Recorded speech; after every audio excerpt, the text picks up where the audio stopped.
오늘 하나님께서 우리에게 주시는 말씀은 마태복음 5장 8절 말씀과 출애굽기 20장 13절 말씀 두 구절입니다. 이 말씀 함께 우리 한 목소리로 봉독하겠습니다. 마음이 청결한 자는 복이 있나니 그들이 하나님을 볼 것이며. 아멘. 출애굽기 20장 13절 말씀입니다. 살인하지 말라. 아멘. 하나님의 말씀 함께 나누도록 하겠습니다. 예, 요즘에 TV나 유튜브를 보면 참 먹는 방송의 한 50% 이상 먹는 방송인 것 같아요. 가끔 집에 들어가서 한 6시쯤에 가끔 TV를 켜는 경우가 있어요. 그럼 항상 맛집 소개가 우리나라에 왜 그렇게 맛집이 많은지. 예, 참고로 저도 오래전에 그 맛집 소개하는 집에 한번 갔다가 방송에 찍힘을 당한 적이 있습니다. 그래서 TV에 제 얼굴이 나온 적이 있어요. 연출사수로 참 맛있다는 그런 걸 연출한 적도 있습니다. 유튜브에 보면 먹방을 하는 친구들이 많이 있습니다. 여러분 보신 적 있는지 모르겠는데 가끔 보면 정말 무지막지하게 먹어요. 야, 저렇게 먹다가 배 터져 죽겠다 싶을 정도로 그렇게 먹는 그런 친구들이 있습니다. 요즘에는 이렇게 잘 먹기만 해도 돈을 버는 그런 세상이 되었습니다. 이런 분들이야 체질적으로 그렇게 태어났으니까 그러려니 하고 우리도 그렇게 탐식을 하는, 많이 먹는 그런 경우가 가끔 있죠. 여러분 언제 그렇게 탐식을 하게 됩니까? 많이 먹게 되시나요? 폭식을? 뷔페에 갔을 때. 예. 어제 조카 결혼식이 있어서 결혼식 갔다가 이제 뷔페잖아요. 먹기 시작하는데 참 멈추기가 쉽지 않습니다. 요즘에는 그렇지 않습니다만 예전에는 보면 뷔페에 가면 막 산처럼 쌓아놓고 그렇게 먹고 2번, 3번 그렇게 먹게 되는 것 같아요. 그렇게 먹다 보면 어떻습니까, 여러분? 배가 불러서 맛을 느끼지 못하는 상태가 되었는데도 계속 먹게 되는 경우가 있습니다. 그렇게 다 먹고 나서는 우리가 꼭 한마디 하는 말이 있죠. 아유, 배불러 죽겠다. 배가 터질 것 같다. 우리가 뷔페에 가서 이렇게 많이 먹는 이유가 뭘까요? 같은 돈을 냈으니까 조금이라도 더 먹고 싶은, 그래야지 본전을 찾을 것 같은 그런 마음이 있어서 먹게 되는 것은 아닐까 하는 생각도 해보게 됩니다. 그런 말이 있더라고요. 비싼 돈 내고 몸을 망치고 오는 곳이 뷔페다.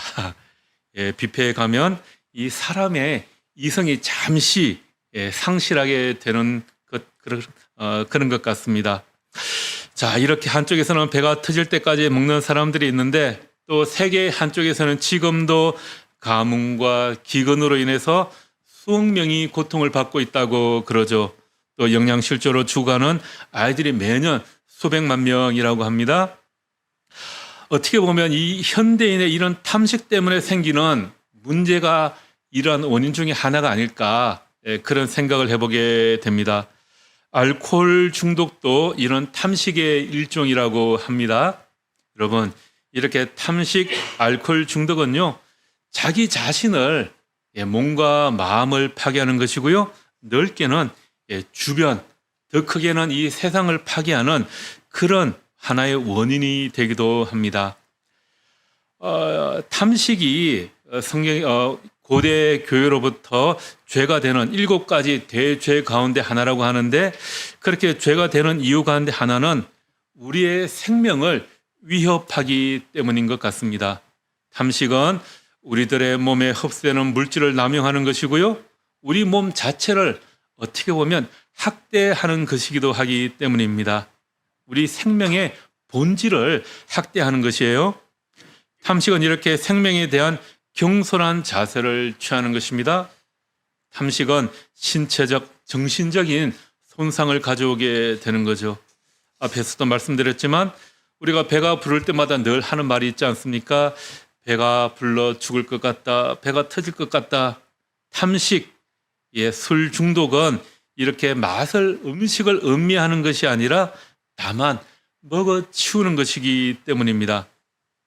여러분 알코올, 술 다들 안 드셔보셨죠? 술 마시는 사람들은 어떻습니까? 처음에는 그 알코올이 우리 몸에 들어가면 기분이 좋아지고 막 속이 알코올로 깨끗하게 소독시켜 줄 것 같은 그런 느낌이 들지만 실은 어떻습니까? 그 알코올이 우리 몸에 들어가면 몸이 망가지고 사람의 이성을 상실하게 되지 않습니까? 여러분, 사람 외에 사람 말고 과식을 하거나 탐식을 하는 그런 동물은 없다고 합니다. 그래서 현대인의 이 탐식은 자신만을 망가뜨리는 것이 아니라 앞에서 말씀드린 것처럼 어떻게 보면 이 전 세계적인 환경 파괴와 사회적인 불균형, 이것의 원인이 되기도 합니다.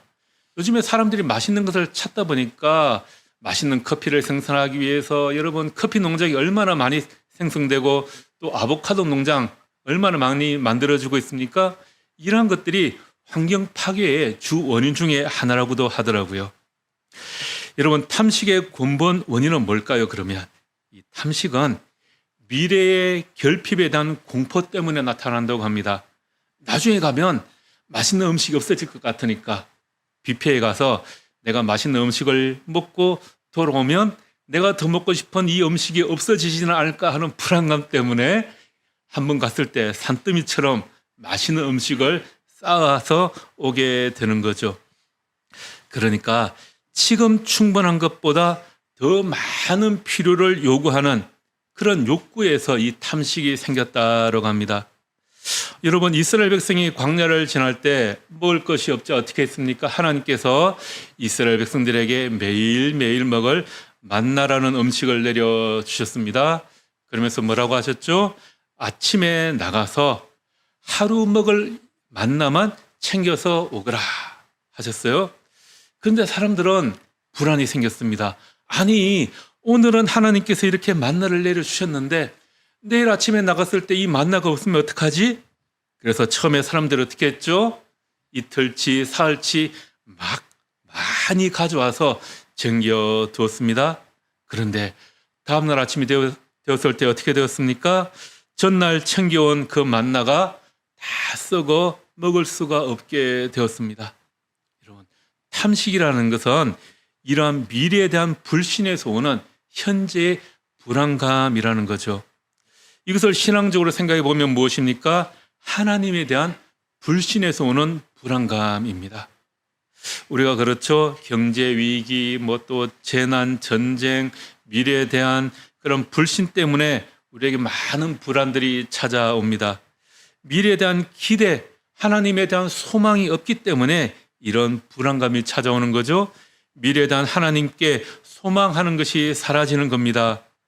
이런 소망이 없는 삶은 결국은 자기 자신의 마음을 파괴하게 된다는 거죠.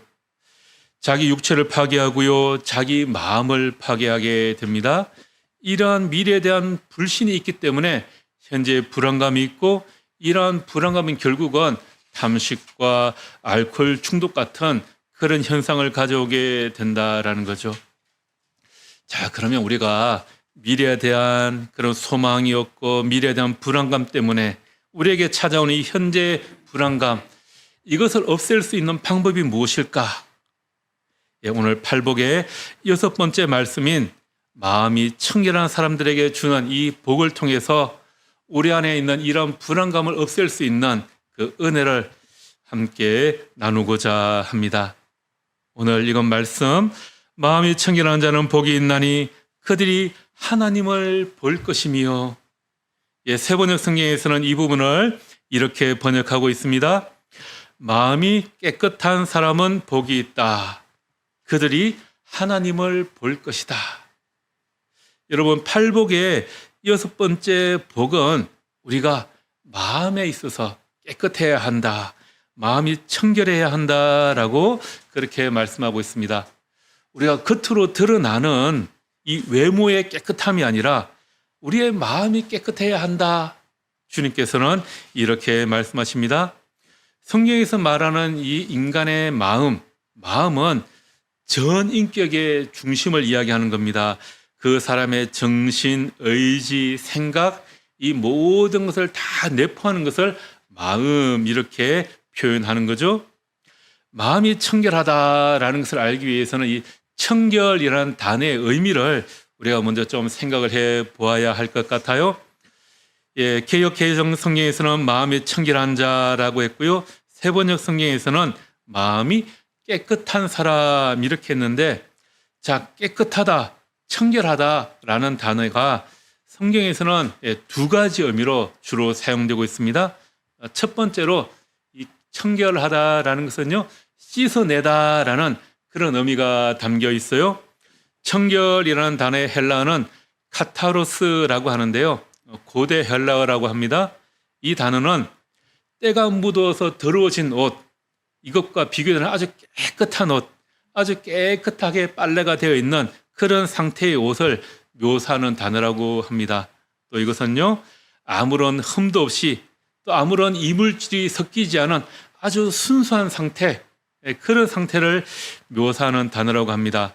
그러니까 여러분, 그 포도주나 어떤 물건에 물을 타가지고 희석이 된 그런 상태, 또 우유에 물을 탄 그런 상태가 아니라 말 그대로 순수한 포도주, 아주 깨끗한 원유 그 상태의 우유를 나타낼 때 이 카타로스라는 단어를 사용한다고 합니다. 또 이 단어가 구약 성경에서는요, 제사를 드리는 사람의 그 정결한 상태, 그 성전에 제사장이 제사를 드리기 위해 들어갈 때는 정결해야 되잖아요. 아무런 흠도 없어야 됩니다. 그때 아무런 문제가 없이 아주 정결하고 깨끗한 상태, 그 상태를 나타낼 때 사용되는 단어였다고 합니다. 도덕적으로는 오점이 전혀 없고요, 더러움이 없는, 또 죄가 전혀 없는 그런 깨끗한 상태를 의미하는 말입니다. 여러분, 우리가 보통 그 카타르시스를 느낀다 그런 말 가끔 하지 않습니까? 우리가 생활하다가 이 카타르시스를 느낄 때가 언제이십니까? 뭐 아주 비극적인 영화를 보거나 모든 것을 깨부수는 그런 액션 영화, 이런 것을 보고 나면 좀 마음이 시원해진다, 마음이 후련해진다, 이런 생각을 느끼시잖아요. 이렇게 평상시에 마음속에 억압되어 있는 것이 다 해소되고 마음이 깨끗하게 정화되는 그러한 일을 우리가 카타르시스라고 표현을 하잖아요. 이렇게 카타르시스와 카타로스, 이 두 단어가 같은 어근에서 나왔다고 합니다. 그러니까 카타르시스를 우리가 느낀다라고 할 때 그 말의 의미는 우리의 마음이 깨끗하게 씻겨진다, 시원해진다, 그런 의미가 있는 것 같아요. 이렇게 카타르시스를 느낀다라는 표현에는 내 마음에 이렇게 더러운 것들을 다 씻어내고 마음이 깨끗해진다, 이런 의미가 담겨 있는 거겠죠. 헬라어 구약 성경에서는 이 카타로스라는 단어가 앞에서도 말씀드렸듯이 구약 성경에서 제사를 지낼 때, 제사장이 제사 의식을 할 때 사용되었던 그런 단어라고 합니다. 여러분, 레위기에 보면 먹을 수 있는 음식과 먹지 못하는 음식, 또 동식물들, 또 의식을 집례하기 위해서는 손을 깨끗하게 씻어야 한다, 그런 여러 가지 율례와 규정들이 엄청 상세하게 나오거든요. 이럴 때 정결함을 묘사하는 그런 단어였다라고 합니다. 여러분, 동물들 가운데는 정결한 것과 정결하지 못한 것이 있고요, 또 시체를 만진 사람들은 70일 동안 부정하게 되어서 제사를 지낼 수도 없습니다. 또 전통적인 유대인들은 밥을 먹기 전에 반드시 손을 깨끗하게 씻어야 했죠. 그런데 이 손을 씻는 것도 절차와 순서가 있었다고 합니다. 유대인들은 그 순서를 제대로 지키지 않으면 오히려 부정하다고 여겼다고 하죠. 그래서 이러한 정결한 규례, 정결해지는 규정을 잘 지키면 그것이 바로 하나님 앞에서 기쁨이 되는 것이었습니다. 제사장도 수많은 육체적인 결함을 규정하는 그런 법률들이 있어서요, 자기 몸에 하나라도 흠이 있으면 제사장으로서 하나님께 희생 제사를 집례하지 못했습니다. 자, 여러분, 이런 관점에서 보면 유대인들이 말하는 이 정결, 이 정결의 의미는 무엇입니까? 외적인 것입니까? 내적인 것입니까? 유대인들이 말하는, 구약 성경에서 말하는 이 정결의 의미는 전적으로 외적인 것이었습니다.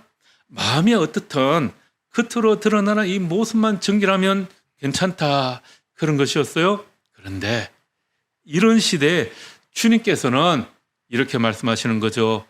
외적인 모습이 중요한 것이 아니라 마음이 깨끗한 사람, 마음이 청결한 사람이 복이 있다라고 지금 말씀하고 계시는 겁니다. 예수님께 있어서 이 청결, 깨끗함은 내적인 문제, 우리 마음의 문제라는 것입니다. 우리 생각의 일이요, 정신의 일이요, 영적인 자세에 관한 문제라는 겁니다. 유대인들의 정결법에 따르면 사람이 자기 마음에 아무리 교만하고 거만한 생각을 가지고 있어도 또 다른 사람에 대해서 미워하거나 증오하는 마음을 가지고 또 때로는 불결한 생각을 가지고 있다 하더라도 외적인 정결의식만 잘 지키면 그는 정결한 사람, 청결한 사람이었던 겁니다. 그런데 예수님께서는 예수님의 관점으로 보자면 그의 행위가, 외모가 아무리 완전하고 또 의식적인 규정을 아무리 잘 준수한다 하더라도 그 마음의 생각이 깨끗하지 못하면 그는 절대로 깨끗한 사람이 아니다라고 말씀하고 계시는 겁니다. 여러분, 우리의 신앙생활도 그렇지 않을까요? 어떤 사람의 신앙생활을 우리가 판단할 때 어떻습니까? 어쩔 수 없이 외적인 요소들을 볼 수밖에 없죠. 예배를 얼마나 잘 드리느냐, 주일을 얼마나 잘 지키느냐, 평소에 얼마나 성경을 읽고 경건한 행동과 언어들을 사용하고 또 교회에서 얼마나 봉사를 잘 하느냐, 우리는 주로 그런 외적인 모습을 봅니다. 이런 사람들을 보고 참 믿음이 좋으시네요, 또 참 신앙인이다, 이렇게 이야기를 하죠. 그런데 주님의 눈으로 보았을 때 만약 그 사람의 마음의 생각과 욕망들이 하나님의 뜻과 맞지 않는다면 그는 참 믿음의 사람이 아니다라는 겁니다. 자, 이러한 의미를 생각한다면 우리는 마음이 깨끗한 사람의 복을 이렇게 표현할 수 있을 것 같아요.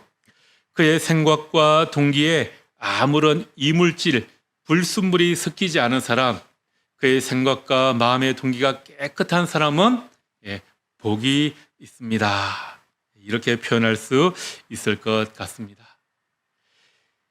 청결함의 첫 번째 의미는 씻어낸다라는 그런 의미가 있고요. 청결의 두 번째 의미는 마음이 나뉘지 않는다, 그런 의미가 담겨 있습니다. 마음이 깨끗한 사람은 동기가 순수하고 또 생각은 진실되며 온전히 한 마음을 가지고 있는 사람, 오직 하나님께만 이 마음이 정해져 있는 그런 사람입니다. 마태복음 6장 19절에서 34절에 보면 주님께서는 이런 생각을 더 확장해서 표현해 주고 계시는데요. 보물을 하늘에 쌓아두지 마라. 보물을 하늘에 쌓아두어라. 눈은 몸의 등불이니 성한 눈을 가져라. 두 주인을 섬기지 말라. 염려하지 말라. 이렇게 말씀을 하고 계십니다. 여러분, 보물을 땅에 쌓아두지 말고 하늘에 쌓아두라라는 것은 어떤 의미일까요? 이 세상, 이 현세에 너무 집착하지 말고 내세에 하나님의 나라를 소망하라라는 것입니다. 보물을 하늘에 쌓아야 하는 그 궁극적인 이유는 보물이 있는 곳에 우리의 마음도 있기 때문이다라고 설명하십니다. 예수님은 우리의 마음이 늘 하늘에 천국에 있어야 함을 가르치고 계십니다. 또 눈이 성하다라는 말은 우리 바라보는 시각에 대한 그런 말이죠. 우리가 바라보는 이 시각이 단순하고 순전해야 한다라는 것입니다. 이것은 하나님만 바라는 깨끗한 마음, 깨끗한 시각을 말하는 거죠. 이 마음의 단순함은 인생을 올바르게 바라보게 하고 하나님을 바로 바라보게 합니다. 마음의 눈이 세상을 향할 때 그 마음은 어두워지고 하나님의 나라를 바라보지 못하게 된다라는 거죠. 또 내일 일 때문에 염려하지 말라고도 하십니다. 내일에 대한 염려 때문에 사람들은 재물의 종이 되어버리고 만다는 거죠. 염려는 천국의 적이다라는 말이 있습니다. 여러분, 염려는 천국의 적이다. 염려하는 사람들은 내일에 대한 불안 때문에, 불신 때문에 하나님의 나라를 소망하지 못한다는 것입니다. 미래에 대한 소망, 기대를 가지지 못한다라는 것입니다. 마음이 둘로 나누어지지 않는 것, 이것이 바로 마음이 깨끗한 사람입니다. 마음이 깨끗하다라는 것은 결국 하나님에 대한 신뢰를 가지고 하나님만을 소망하는 것입니다. 하나님께서 일관되게 우리를 돌보고 계심을 믿는 그런 믿음을 가지는 겁니다. 그러면 우리 안에 불안감이 사라지게 됩니다. 그런데 그런 불안감을 떨쳐버리지 못하면 탐식이 생기고 집착이 생기게 되는 거죠. 여러분, 가태하는 아기들은 어떻습니까? 자기가 필요한 것이 부모에게 계속해서 일관성 있게 지속되고 나를 돌봐주기를 바라는 그런 마음들이 아기들에게는 있습니다. 여러분, 아기들은 말을 할 줄 모르잖아요. 표현을 못합니다. 그래서 배고 고프면 어떻게 하죠? 밥 달라면 말을 못하니까 울죠. 울면 엄마들은 얘가 배가 고파서 우는 건지 어디가 아파서 우는 건지 잘 캐치를 하잖아요. 그래서 아이에게 젖을 줍니다. 그러면 배고프다고 울 때 배고픔이 채워지고 또 다른 것이 필요하다고 울면 다른 것이 채워지게 됩니다. 그러면 아기와 부모 사이에 신뢰감이 형성되고 아기들은 어떻죠? 아, 내가 저 부모가 믿을 만한 인간이구나 하는 것을 인식하게 되는 겁니다. 만약에 그런데 아기가 배고파서 계속해서 울어요. 그런데 엄마나 아빠가 아니 이놈이 또 떼쓰네? 그러면서 방치를 하면 어떻게 될까요? 울어도 아니 엄마가 나한테 먹을 것을 안 주네? 그러면 부모에 대한 신뢰감이 사라지게 되겠죠. 그러면 어떻게 될까요? 한 번 배고플 때 엄마가 먹을 것을 주면 다음에 안 줄지도 모르니까 많이 먹어두는 겁니다. 여기에서부터 심리학자들은 탐식이 생긴다. 그렇게 이야기를 하더라고요. 울어도 필요한 것을 채워주지 않으니까 기회가 될 때 자기에게 필요한 것들을 다 쌓아두는 겁니다.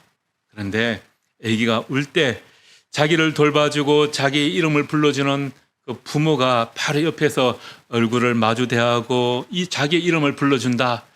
그러면 얼마나 자기의 마음이 안심이 되겠습니까? 이런 아이들에게는 마음의 평안과 신뢰감이 형성되는 겁니다. 우리의 신앙도 마찬가지인 것 같습니다. 하나님에 대한 신뢰가 없는 사람들은요, 자꾸 무엇인가를 구하게 되고요, 탐욕이 생기는 것 같습니다. 하나님을 신뢰하지 못하고 세상의 힘과 능력을 소유하려고 하죠. 하나님께서 내일 나에게 무엇인가를 주지 않을 수도 있다라는 생각을 가지고 있기 때문에 무엇인가 내가 기회가 될 때마다 무엇인가를 채워두려고 합니다. 아무리 채워도 그래서 부족함을 느끼게 되는 거죠. 그런 사람들은 더욱더 물질에 대한 탐욕이 생기고요, 그것에 집착을 하게 된다라는 겁니다. 그러한 탐욕이 외적으로 드러나는 모습이 탐식, 또 알코올 중독이라고 합니다. 마음이 깨끗하다라는 것은요, 하나님 나라를 경험하고자 하는 그런 간절한 기대감, 소망을 가지는 것입니다. 다시 말하자면 하나님을 기대하는 마음을 늘 가지는 겁니다.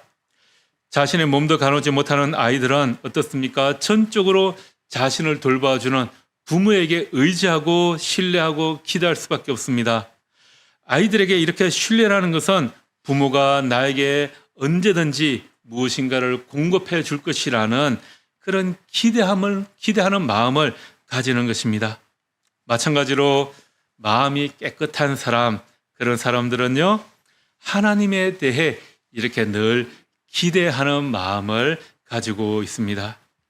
우리가 하나님에 대하여 기대하는 마음을 가진다라는 것은요, 하나님께서 우리에게 필요한 것을 그때, 제때, 우리에게 꼭 필요할 때 공급하여 주심을 아주 순수하게 믿는 전적인 신뢰를 가지는 것입니다.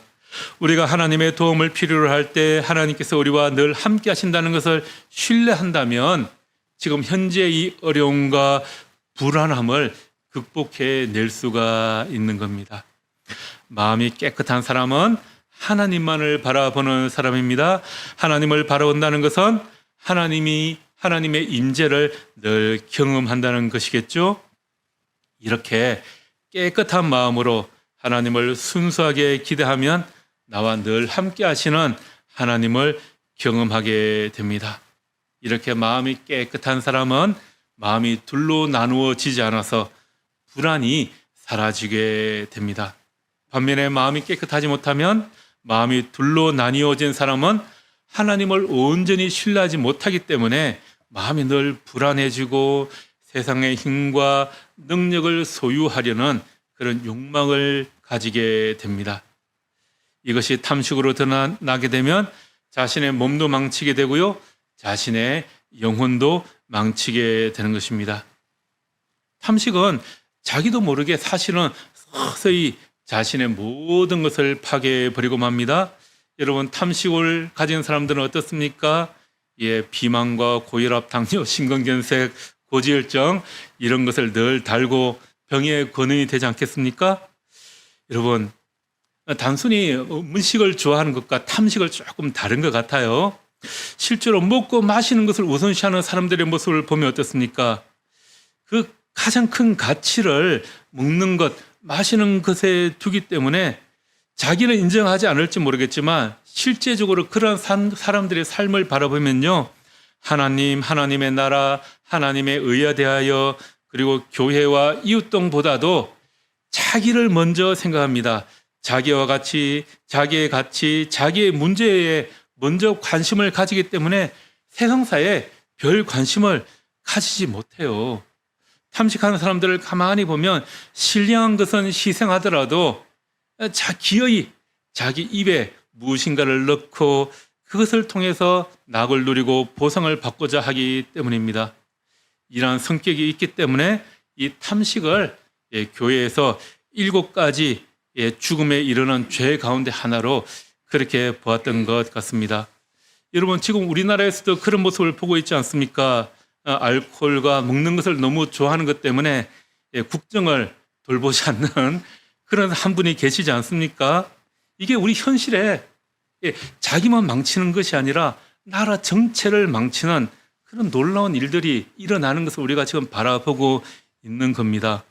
탐식자들, 이 알코올에 중독된 사람들의 관심은 결국 먹는 것, 마시는 것에만 집중되어 있기 때문에 자기를 망치고 또 다른 것을 망치게 되는 거죠. 그런 사람들은요, 자기에게만 관심을 가지기 때문에 다른 사람들의 생명과 다른 사람들에게는 전혀 관심을 가지지 않습니다. 그래서 자기도 망치고 주변도 망치고 나라도 망치게 됩니다. 자, 여기에서 10계명의 6번째 살인하지 말라라는 말씀의 의미를 좀 연관해서 우리가 살펴볼 수 있을 것 같습니다. 여러분, 살인이라는 히브리어의 뜻은 산산조각내다, 부수다, 깨지다 이런 의미가 담겨 있습니다.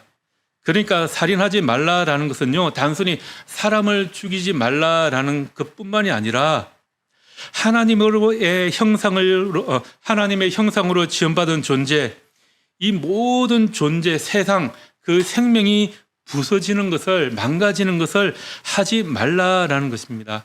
동물도 그렇고 식물도 마찬가지입니다. 깨지고 부서지고 산산조각 나는 그 상태로 들어가게 만들지 말라라는 것이죠. 단순히 육체적인 생명을 앗아가는 것뿐만이 아니라 인격과 그가 가진 거룩한 하나님의 형상이 망가지는 것을 박살내도록 내버려 두지 말라라는 것입니다. 마음이 깨끗한 사람은 신령한 것을 사모하고 하늘나라를 바라보기 때문에 생명을 박살내거나 또는 세상의 모든 것을 무너뜨리지 않는 그런 사람이다라는 거죠. 마태복음 5장 21절 22절 말씀에 보면요, 예수님께서는 살인하지 말라라는 이 계명을 더 확대해서 재해석해 주시는 그런 말씀이 있습니다. 5장 21절 22절 말씀을 제가 읽어보겠습니다. 옛사람에게 말한 바 살인하지 말라, 누구든지 살인하면 심판을 받게 되리라 하였다는 것을 너희가 들었으나 나는 너희에게 이르노니 형제에게 노하는 자마다 심판을 받게 되고 형제를 대하여 나가라 하는 자는 공회에 잡혀가게 되고 미련한 놈이라 하는 자는 지옥불에 들어가게 되리라. 살인하지 말라라는 이 십계명을 해석하면서 예수님께서는 형제에게 이유 없이 성내지 말고 형제들어 바보라고 말하지 말라라고 합니다. 이렇게 말하는 사람은 어떻게 된다고요? 심판을 받게 된다라고 하는데요. 예, 재판을 받게 될 것이다. 또 어리석은 자라고 말하면 어디로 간다고요? 예, 불붙는 지옥에 불려가야 한다라고 말씀합니다. 재판을 받거나 지옥에 내려간다라는 것은 결국은 그렇게 비난하는 사람, 욕하는 사람이 죽임을 당하게 될 것이다라고 그렇게 말씀합니다. 자, 그런데 여기에서 우리가 이 단어의 의미를 좀 잘 이해해야 합니다. 우리가 성경에서 보면 가끔 비판하지 말라라는 그런 말씀 나오죠. 마태복음 7장에 나올 텐데요. 예, 그렇게 비판한다는 것은 사물의 옳고 그름을 판단하여 밝히거나 잘못된 점을 지적하는 그런 것을 비판이라고 합니다. 그러니까 비판한다는 것은요, 잘못된 것에 한정해서 그것에 대하여만 비판을 하는 거예요. 그러니까 비판은 아주 이성적으로 논리적으로 분석해 따져서 그 사실관계가 옳으냐 그러냐 이것을 밝히는 것입니다. 반면에 비방은 상대방의 결정을 하나 꼬투리를 잡으면 그것을 근거로 상대방을 인신공격하고 조롱하고 비속어로 헐뜯고 어떻게든 그 사람을 나쁘게 표현하기 위해서 욕하는 그런 거죠. 그런 것이 잘못되었다라는 것입니다. 예수님께서 지금 말씀하고 있는 것은 무엇이냐 하면요. 누군가가 잘못한 것이 있으면 먼저 그 사람에게 찾아가서 너 이런 것이 잘못되었어 라고 이야기를 하라는 겁니다. 그렇게 이야기하는 것은 비판이라고 하는 거예요.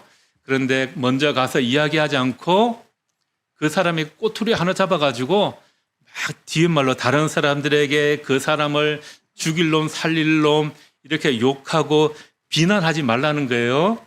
먼저 상대방과 이야기하지 않고 다른 사람들에게 그 사람의 잘못을 가지고 비난하고 비방하면 그것은 죽을 죄에 이르게 된다라는 그런 말씀을 하고 있는 겁니다.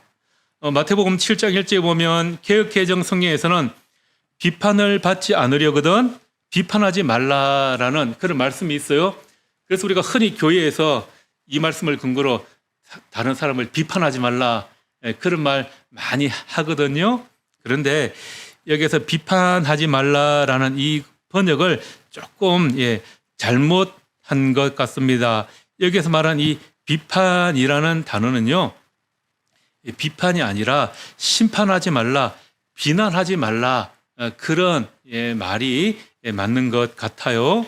그래서 번역에 조금 오류가 있기는 한 것 같은데 어쨌든 단순히 비난만 하는 것은 단순히 그 사람에 대해서 비난만 하면 그 비난한 사람이 오히려 심판을 받을 수 있다. 그런 말씀을 하고 있는 겁니다. 왜냐하면 그 사람의 잘잘못을 따져보지도 않고 다른 사람들에게 막 비난만 하면 어떻게 되겠습니까? 내가 비난한 그 사람의 생명을, 그 사람의 인격을 산산조각내고 그 사람의 삶을 부수는 그런 행위이기 때문입니다. 그런 것들은 요즘에 우리 사회에서도 너무나도 많이 일어나고 있지 않습니까? 그것을 하지 말라라는 거죠. 말이 조금 멀리 갔는데 다시 본문으로 돌아와서 팔복과 산상수훈의 말씀을 읽으면서 느끼는 것은요, 주님께서 때때로 우리에게 좀 너무 가혹한 말씀을 하시는 것이 아닐까 하는 그런 생각을 하게 됩니다. 여러분, 예수님께서 팔복 말씀과 산상수훈에서 하시는 그 말씀을 여러분들 다 온전히 다 지킬 수 있으시겠습니까? 예수님께서는 우리가 지키기 불가능한 그런 요구를 계속해서 하시는 것이 아닐까 그런 생각을 해보게 됩니다. 아니, 이 말씀을 어떻게 다 지키라는 말입니까? 여러분들 다 지키실 수 있으시겠습니까? 저는 못할 것 같습니다.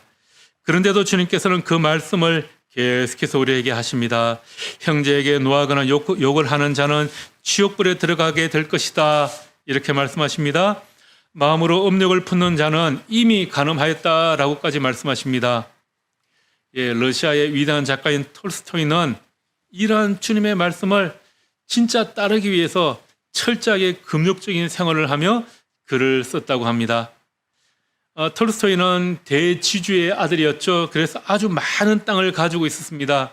그래서 주님의 이 말씀을 지키기 위해서 따르기 위해 가난한 자들에게 자기가 가지고 있는 땅을 모두 다 나누어 주었습니다.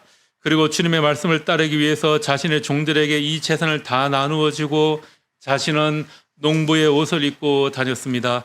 그리고 밭에서 일을 하며 지냈다고 그래요. 그리고 그는 자신의 책의 판권을 다 포기했습니다. 얼마나 유명한 책들이 많이 있습니까? 그런데 그 책의 인쇄를 다 포기한 거예요. 그는 자신의 작품을 통해서 그러한 자신의 이상을 또 다 드러내기도 하였습니다. 그런데 이 톨스토이는 일평생 마음의 평안을 누리지 못했다고 합니다. 결국 그는 명예도 가족도 재산도 다 잃어버린 채 방황 생활을 하다가 어느 시골에서 죽음을 맞이하고 말았습니다. 예수님의 말씀을 그렇게 철저히 따르려고 했는데 왜 그는 이런 비극적인 삶을 살았을까요? 그에게 이 복음은 은혜가 아니라 자기 자신이 지켜야 할 하나의 짐으로 다가왔기 때문입니다. 여러분, 마음이 깨끗하지 못한 사람이 이 예수님의 말씀을 지키려고 했으니까 얼마나 고통스러웠겠습니까? 로마서에서는요, 인간의 이 마음이 얼마나 깨끗하지 못한지 말씀해 주고 있습니다. 로마서 1장 21절에 사람들이 하나님을 알면서도 하나님을 하나님으로 영화롭게 해드리거나 감사드리지 않는 것은 죄에 의해서 우리 인간의 마음이 어두워졌기 때문이다 라고 그렇게 말씀하고 있습니다. 로마서 1장 21절을 제가 읽어보겠습니다. 하나님을 알되 하나님을 영화롭게도 아니하며 감사하지도 아니하며 오히려 그 생각이 허망되어지며 미련한 마음이 어두워졌나니. 또 로마서 2장 5절에서는 인간의 돌이킬 수 없는 타락한 의지 때문에 회개할 마음이 없어서 자기가 받을 진노를 스스로 쌓아 올린다라고 이렇게 말씀하고 있습니다. 여러분, 이러한 상태에 있는 인간이 어떻게 주님의 이 말씀을 온전히 지킬 수가 있겠습니까? 이 세상의 그 어느 누구도 이 주님의 말씀은 온전히 지킬 수가 없습니다. 하지만 자비로우신 주님께서는 우리에게 은혜를 베풀어 주셨습니다. 죄인들을 용서하시고 회복시켜 주십니다. 그래서 산상수훈은 가난한 사람, 슬퍼하는 사람, 온유한 사람을 축복하는 말로 시작하고 있습니다. 산상수훈의 말씀을 통해서 깨닫게 되는 것은 이러한 주님의 기준에 비추어 볼 때 우리는 주님 앞에서 다 똑같은 존재라는 것입니다. 우리가 비록 살인하지 않았지만 다른 사람을 증오하고 형제에게 욕을 하는 것은 하나님 앞에서 살인죄를 저지르는 것과 똑같다, 별반 차이가 없다라는 것입니다. 도둑질을 실제로 한 사람이나 실제로 훔치지는 않았지만 마음으로 남의 물건을 탐하는 사람이나 하나님 앞에서는 다 똑같은 존재다라는 것입니다. 여러분, 이러한 사실을 깨닫는 사람, 이러한 것을 아는 사람의 마음은 깨끗해질 수가 있습니다. 이러한 사실을 깨닫는 사람은 다른 사람에 대해서 악의를 품지 않게 됩니다. 이것을 아는 사람은 다른 사람을 미워하거나 다른 사람에 대해서 살의를 품을 수 없습니다. 하나님 앞에서 우리가 똑같은 존재이고 하나님의 그 크신 자비하심 외에는 다른 방법이 없다라는 것을 알기 때문입니다. 마음이 청결한 자는 복이 있나니 그들이 하나님을 볼 것이며. 결론적으로 이 말씀을 이렇게 표현할 수 있을 것 같습니다. 주님을 자신의 마음에 초대하여 마음의 방을 깨끗하게 청소한 사람은 복이 있습니다. 그런 사람은 두 마음을 품지 않고 한 마음을 가지고 오직 하나님만 기대하는 사람이기에 현재 우리에게 다가오는 그 불안을 극복하게 될 것입니다. 그러면 하나님께서 늘 우리와 함께 하심을 그렇게 경험하는 그런 우리의 삶이 될 줄 믿습니다.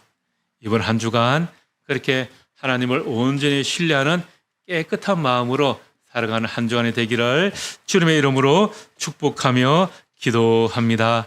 기도하겠습니다.